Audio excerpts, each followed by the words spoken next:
Hello everyone, जय श्री राम। तो कैसे हैं आप सब लोग? उम्मीद करते हैं कि आप स्वस्थ हैं और अपने परिवार और दोस्तों के साथ खुश हैं। तो आप सभी का स्वागत है मेरे इस यूट्यूब चैनल प्रीतीज़ हेल्दी लाइफस्टाइल में। जो लोग मुझसे ऑलरेडी कनेक्ट हैं उन सभी का बहुत बहुत धन्यवाद और तहे दिल से बहुत बहुत शुक्रिया, और जो लोग मुझे देख रहे हैं उनका भी बहुत बहुत धन्यवाद। तो आप भी मेरे इस यूट्यूब फैमिली का हिस्सा बनने के लिए मेरे चैनल को सब्सक्राइब कीजिए और बेल आइकन को प्रेस करना ना भूलिए, ताकि रोज़ जो मैं आपके लिए न्यू वीडियोज़ लेके आती हूँ उनकी नोटिफिकेशन आप तक ईजीली पहुँच जाए। तो आप इस तरह से मेरे इस यूट्यूब फैमिली का हिस्सा बन सकते हैं, क्योंकि मैं रोज़ आपके लिए लेके आती हूँ हेल्थ से रिलेटेड वीडियोस, जो कि आपकी रोज़मर्रा की छोटी छोटी हेल्थ इश्यूज़ और छोटी छोटी परेशानियों को आप घर बैठे इजीली और आराम से ठीक कर सकते हैं। तो सबसे पहले सावन शुरू हो गया है, तो आप सभी को सावन की बहुत सारी शुभकामनाएं। हर हर महादेव। तो आज का हमारा टॉपिक रहेगा, जो ये सोते टाइम हमें क्रैम्प्स आते हैं या जो मसल्स में जो ऐंठन हो जाती है, या फिर जिन्हें कहते हैं कि जैसे नस पे नस चढ़ गई है और बहुत बुरी तरह से पेन होता है, आप पैर को हिला भी नहीं पाते। एक्चुअली पैरों में ऐंठन होना सोते टाइम या फिर क्रैम्प आना, ऐंठन को एक्चुअली हम क्रैम्प बोलते हैं। जैसे कि क्रैम्प आते हैं बॉडी में, जैसे पैरों पे नसों की पैरों की जो नसें हैं एक दूसरे के ऊपर चढ़ जाती हैं सोते टाइम। जिस टाइम वो पेन जो होता है हद से ज़्यादा होता है कि आप पैर को मूव भी नहीं कर पाते। तो वो एक्चुअल में होता किस वजह से, कुछ लोगों की आदत होती है अपने हाथ पैरों को इधर उधर फेंक के सोने की। तो इस सिचुएशन को एक्चुअल में प्लांटर फंक्शन बोलते हैं, जिससे क्या होता है कि जो पैरों की या हाथों की या फिर जहाँ भी क्रैम्प आया है, वो नसें जो होती हैं, मसल्स जो होती हैं, वो सिकुड़ने शुरू हो जाती हैं। मतलब इधर उधर हाथ पैर फेंक के सोने से वो नसें छोटी हो जाती हैं, जिसकी वजह से क्रैम्प आने की संभावना बढ़ जाती है। आपके जो मसल्स में ऐंठन होने की संभावना बढ़ जाती है। क्रैम्प आने के बहुत सारे रीज़न होते हैं। तो सबसे पहला रीज़न ये है कि जैसे कि हम फिजिकल एक्टिविटी किसी दिन ज़्यादा कर लेते हैं, या फिर जो लोग ज़रूरत से ज़्यादा व्यायाम करते हैं, एक्सरसाइज करते हैं, उन्हें क्रैम्प बहुत ज़्यादा आते हैं। ज़्यादातर जैसे काफ़ी लोग जैसे फिजिकल एक्टिविटी करते हैं बहुत ज़्यादा, तो उन्हें भी क्रैम्प बहुत ज़्यादा आते हैं। दूसरा होता है कि शरीर में इलेक्ट्रॉल की कमी। इलेक्ट्रॉल का मतलब होता है शरीर में कैल्शियम, मैग्नीशियम एंड पोटेशियम की कमी का होना। शरीर में पानी की कमी से इलेक्ट्रॉल जो है हमारी बॉडी में वो असंतुलित हो जाता है, जिससे कि हमारी बॉडी में काफ़ी सारे जैसे खनिज होते हैं उनकी कमी होनी शुरू हो जाती है। फॉर एग्जांपल जैसे मैंने अभी बताया कि पोटेशियम, मैग्नीशियम और कैल्शियम की कमी हो जाती है।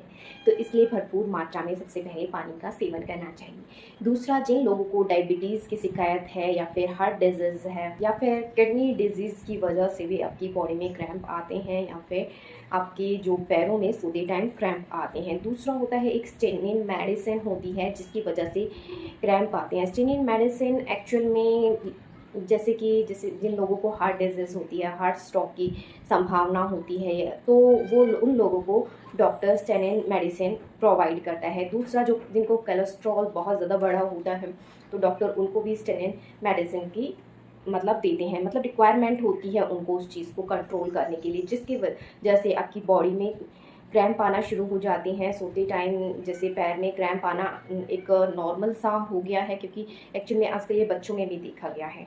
और ये क्रैम्प का आना एक्चुअल में प्रेगनेंसी में जो ये हार्मोनल चेंजेस होते हैं, जैसे कि बॉडी में जो लिक्विड फॉर्म होती है वो बढ़ जाती है उस टाइम पे, तो उसकी वजह से भी क्रैम्प आना शुरू हो जाती हैं।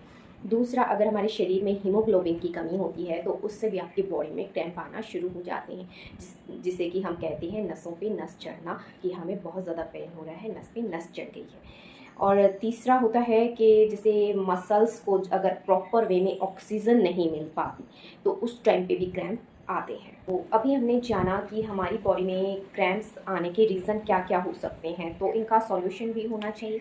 तो चलिए हम देखते हैं कि इनका सॉल्यूशन क्या क्या हो सकता है। तो सबसे पहले हम क्या करेंगे कि सोने से पहले आप अपनी बॉडी में थोड़ा स्ट्रेचिंग कर सकते हैं, या फिर नाइट में सोने से पहले आप 10 से 15 मिनट की वॉक ले सकते हैं फास्ट मूव के साथ। तो इससे क्या होता है कि आपके शरीर में जो गर्मी बनती है उससे आपकी मसल्स को रिलीफ भी मिलता है, थोड़ा स्ट्रेचिंग भी हो जाती है फास्ट मूव करने से। तो इसलिए सोने से पहले थोड़ा अपनी बॉडी को स्ट्रेच कर ले, बॉडी पार्ट्स को स्ट्रेच कर ले। दूसरा होता है, अगर सोने से पहले अगर आप गर्म पानी से नहाते हैं, तो उससे भी आपकी मांसपेशियाँ जो होती हैं उनको रिलीफ मिलता है। और रेगुलर बेसिस पे आप हल्के फुल्के व्यायाम को शामिल कर सकते हैं, जैसे कि चलना या फिर भुजंगासन करना। इनसे क्या होता है कि आपकी मसल्स जो हैं वो स्ट्रॉन्ग बनती हैं, और जो आपकी क्या कहते हैं इम्यूनिटी बूस्ट होती है इसके इनकी वजह से, और आपका जो ब्लड सर्कुलेशन है, ब्लड फ्लो है, वो एक प्रॉपर वे में होता है, जिसकी वजह से ये सारी चीज़ें मतलब क्रैम्प ना आने में हेल्प करती हैं। इसलिए आपको डेली बेसिस पे कुछ हल्के फुल्के व्यायाम अपने रेगुलर दिनचर्या में शामिल करने चाहिए। और अपने खाने में आपको कैल्शियम, पोटेशियम और मैग्नीशियम का भरपूर सेवन करना चाहिए, जैसे कि केले हो गया, पालक हो गया, या फिर डेयरी प्रोडक्ट जो हो गए। इन चीज़ों को अपने डेली बेसिस पे आपको यूज़ करना चाहिए, क्योंकि इनमें खनिज की मात्रा भरपूर पाई जाती है। इसके अलावा आप क्रैम्प से छुटकारा पाने के लिए आप मसाज थेरेपी का इस्तेमाल कर सकते हैं। तो मैं आपको डिस्क्रिप्शन लिंक में कुछ मसाज थेरेपी जो है बॉडी की, वो आपके साथ मैं शेयर कर दूँगी। मसाज थेरेपी से एक्चुअल में जो हमारी बॉडी का ब्लड सर्कुलेशन है वो प्रॉपर बना रहता है, जिससे कि आपकी मांसपेशियों में गर्माहट रहेगी, जिससे कि क्रैम्प नहीं होते हैं। दूसरा, आपको पानी एक प्रॉपर मात्रा में पीना चाहिए, जितना ज़्यादा आप पी सकते हैं उतना लें। और ज़्यादा गर्मी वगैरह होती है तो उस टाइम व्यायाम जो मतलब हार्ड एक्सरसाइज होती हैं उन्हें करने से बचें, आप नॉर्मल एक्सरसाइज करें। अगर उसके बावजूद अगर आपको क्रैम्प आने बंद नहीं होते तो आप अपने डॉक्टर की सलाह लें, क्योंकि आपको जैसे हार्ट स्ट्रोक और डायबिटीज़ जैसे ऐसे कुछ हेल्थ इश्यूज हो सकते हैं जो कि अपने हाई लेवल पे होंगे। अगर फिर भी आपको क्रैम्प आना बंद नहीं होते हैं तो आप अपने डॉक्टर से ज़रूर मतलब कंफर्म करें इस चीज़ के बारे में कि एक्चुअली इसके पीछे क्या रीज़न है। कि जो नॉर्मल वे में अगर क्रैम्प आता है तो वो एक हेल्दी डाइट लेने से नॉर्मली ठीक हो जाता है, क्योंकि ये क्रैम्प वगैरह आना एक इलेक्ट्रॉल की कमी की वजह से होता है। जैसे कि आपके शरीर में कैल्शियम की कमी हो जाती है, पोटेशियम, मैग्नीशियम की कमी हो जाती है, जो आपकी मतलब डेली में कुछ हेल्दी डाइट शामिल करने से ये प्रॉपर ठीक भी हो जाती है। लेकिन अगर फिर भी आपको क्रैम्प आते हैं तो आपको इसे अनदेखा ना करके अपने डॉक्टर से ज़रूर सलाह लेनी चाहिए। ये तो थे नॉर्मल खाने पीने में क्या चीज़ ऐड कर सकते हैं जिसकी वजह से क्रैम्प आना बंद कर सकते हैं। कुछ आयुर्वेदिक तरीके भी हैं जिनकी वजह से हम क्रैम्प को पूरे तरीके से ख़त्म कर सकते हैं। आयुर्वेदिक तरीके में सबसे पहला जो चीज़ आती है जो बहुत बेनिफिशियल है, जो कैल्शियम, पोटेशियम, मैग्नीशियम और बहुत सारी खनिजों से भरपूर होता है, वो है पहली एक डाइट चूना। चूना कभी भी 3 महीने से ज़्यादा नहीं लेना चाहिए। और जिन लोगों को भी किडनी स्टोन है या फिर पथरी है आपके शरीर में, तो उन लोगों को भी चूना अवॉइड करना चाहिए। तो आप चूने की जो मात्रा है वो एक बाजरे का दाना अगर आपने देखा हो तो सिर्फ उतनी मात्रा लेनी है उसकी। अगर जिन लोगों ने नहीं देखा तो गेहूँ हर कोई जानता है, तो गेहूँ के दाने का हाफ हिस्सा, मतलब सिर्फ इतना सा, आप इतनी ही क्वांटिटी आपको अपने डेली बेसिस पे लेनी है। और याद रखिएगा कि 3 महीने से ज़्यादा आप चूना नहीं ले सकते हैं। चूना अपना इफ़ेक्ट 7 से 10 दिन में दिखाना शुरू कर देता है। तो चूने की सिर्फ इतनी सी मात्रा लेनी है। आप इसको जैसे डायरेक्ट अपनी टंग पे रख के पानी के साथ नहीं ले सकते। आप इसको या तो पानी में घोल के पिएंगे या फिर लस्सी, दही या फिर सब्जी में आप इस चीज़ को मिक्स कर सकते हैं। तो इस तरह से हम चूना ले सकते हैं। दूसरा है कि हम जैसे भी क्रैम्प वगैरह आती हैं हमारे पैर पे, जहाँ पे लगातार जैसे पैरों पे आते हैं, तो आप वहाँ पे ठंडे और गर्म का सेक लगा सकते हैं। लोग कहते हैं कि अगर या तो गर्म का ही सेक लगाइए या ठंडे का, पर नहीं। अगर मैं आपको कहूँगी जहाँ पे भी आपके क्रैम्प आते हैं पैर में, फॉर एग्ज़ाम्पल ज़्यादातर पैर में ही क्रैम्प रहते हैं सोते टाइम, तो आप क्या करेंगे कि उस पे पहले गर्म पानी से या फिर गर्म चीज़ के साथ सेकेंगे और फिर उस पर ठंडी चीज़ के साथ बर्फ़ लाइक दैट कपड़े में बर्फ़ वगैरह लेके उससे करेंगे, उससे भी क्रैम्प आना बंद हो जाते हैं।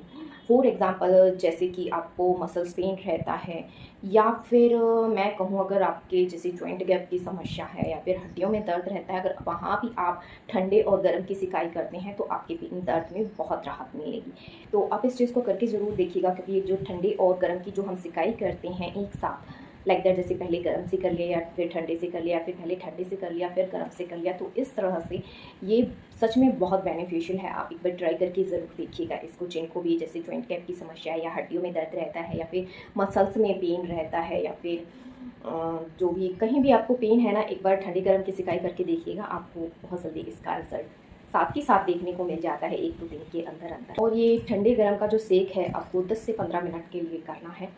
दूसरा, आप अपने डेली यूजेस में हल्दी का इस्तेमाल कर सकते हैं। जैसे गर्मियों में हल्दी लेना वो पीला होने की शिकायत हो जाती है, पर आप कोशिश कीजिए जैसे कि ठंडी शुरू हो जाती है नवंबर से जैसे, तो आप रात में 1 पिंच, सिर्फ 1 पिंच, ज़्यादा नहीं, सिर्फ 1 पिंच हल्दी का इस्तेमाल आप अपने दूध में उसको मिक्स करके रात में ले सकते हैं। इससे भी आपके मसल्स में जो पेन होता है या मसल्स में जो भी स्टिफनेस बनी रहती है या फिर मसल्स में जो भी क्रैम्प वगैरह आते हैं उस चीज़ में बहुत जल्दी राहत मिलेगी, क्योंकि जो हल्दी होती है वो आपके मसल्स के लिए ही नहीं बल्कि आपकी बॉडी में हर तरह के पेन को रिलीफ देने के लिए बहुत फ़ायदेमंद है। नेक्स्ट, आप लहसुन की कली का इस्तेमाल कर सकते हैं। फॉर एग्ज़ाम्पल, लहसुन को जैसे तवे के ऊपर सेक के आप उसका इस्तेमाल भी कर सकते हैं, वो भी बॉडी में पेन के लिए और नसों के लिए बहुत फ़ायदेमंद होता है। तीसरा, एक आयुर्वेदिक मेडिसिन आती है जिसे गोंदसिया बोलते हैं। गौनसिया क्या करता है कि आपकी बॉडी के जो पेन है उसको रिमूव करने का काम करता है, मसल्स को रिलीफ देने का काम करता है। मतलब आपकी जो मसल्स में स्टिफनेस है या फिर क्रैम्प वगैरह आते हैं वो चीज़ें ठीक हो जाएंगी। और गौनसिया आपकी हड्डियों को भी मजबूत बनाता है, तो आप गौनसिया का इस्तेमाल कर सकते हैं। गौनसिया एक्चुअल में काला गोंद होता है जो पेड़ों की छाल से निकलता है। इसका इस्तेमाल आप गठिया के दर्द में या फिर बाय वगैरह होता है उसमें कर सकते हैं, या फिर आपके जोड़ों में दर्द रहता है उसमें आप इसका इस्तेमाल कर सकते हैं। ये एक काला गोंद होता है जिसको हम दूध या फिर पानी के साथ ले सकते हैं। एक्चुअली उनमें मिक्स करके इस चीज़ को लिया जाता है और इसकी क्वांटिटी सिर्फ 3 टेबल स्पून, जैसे हमारी रेगुलर बेस वाली चम्मच होती है जो हम खाने के लिए यूज़ करते हैं, उस चम्मच का तीसरा हिस्सा हमें लेना होता है, जिसे आप दूध में मिक्स कर सकते हैं या फिर पानी में मिक्स करके ले सकते हैं।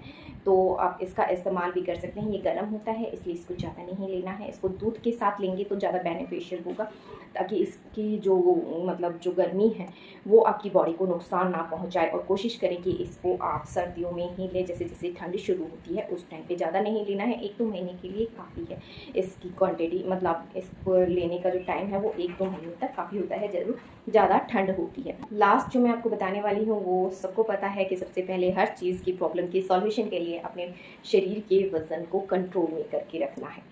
तो मैंने आज जितने भी रेमेडी आपको बताई हैं उनमें से आप कोई भी इस्तेमाल करके देख सकते हैं और अपने खाने में प्रॉपर कैल्शियम और मैग्नीशियम और पोटेशियम ये सारी चीज़ें ऐड कर सकते हैं। इलेक्ट्रॉल की प्रॉपर मात्रा भी ले सकते हैं। तो इन चीज़ों का इस्तेमाल करके देखिए, क्योंकि छोटी छोटी चीज़ें क्या होती हैं हमारी लाइफ को चेंज करने में बहुत हेल्प करती हैं, क्योंकि यही छोटी छोटी परेशानियां हैं ना आगे बहुत ज़्यादा बड़ी हो जाती हैं धीरे धीरे। तो हम अगर डेली बेसिस पे इन चीज़ों का यूज़ करते हैं, प्रॉपर डाइट लेते हैं, तो हमें ऐसी कोई समस्या नहीं होती है। तो आप जो भी आपके चाहने वाले हैं उनके साथ भी वीडियो को शेयर कर दीजिए कि क्या पता किसी को अपनी प्रॉब्लम का सॉल्यूशन मिल जाए। तो स्वस्थ रहें, मस्त रहें, अपना और अपनों का ख्याल रखें। So be always happy and stay healthy. So bye bye, take care. मिलते हैं नेक्स्ट वीडियो में नए किसी टॉपिक के साथ। तब तक के लिए जय श्री राम।